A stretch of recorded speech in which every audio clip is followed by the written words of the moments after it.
तर तुम्ही सर्वांनी साऊथ आफ्रिकेविरुद्ध झालेली दुसरी वनडे तर पाहिलीच असेल. त्यामध्ये भारताची बॉलिंग पूर्णपणे एक्सपोज झाली. त्यानंतर सर्वजण म्हणताय प्रसिद्ध कृष्णाला बाहेर करा, पण त्या जागी खेळणार कोण? जो स्क्वॉड सिलेक्ट झाला आहे त्यात फक्त 3 पेसर आहेत आणि ते तिघही पेसर आता प्लेइंग इलेव्हनमध्ये खेळत आहेत.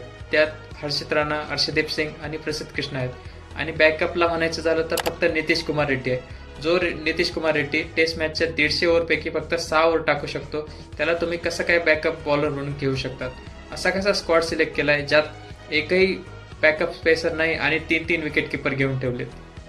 तर आता बेंचवर रिषभ पंत, नितीश कुमार रेड्डी, तिलक वर्मा आणि ध्रुव जुरेल आहे. यापैकी कोणाला खेळवता येईल सांगता येत नाही, कारण आपल्याकडे पेसर तर नाही. तर प्रसिद्ध कृष्णच कंटिन्यू करेल असं वाटतंय आता. ऑलराऊंडर म्हणता म्हणता स्पेशलिस्ट प्लेयर साईडलाईन होत चालले. जसं T20 स्क्वॉडमध्ये रिंकू सिंगला ड्रॉप केलं आणि वन डेमध्ये सिराज आणि शामीला इग्नोर केलं जाते. जर असंच चालू राहिलं तर विसरून जा 2027चा वर्ल्ड कप.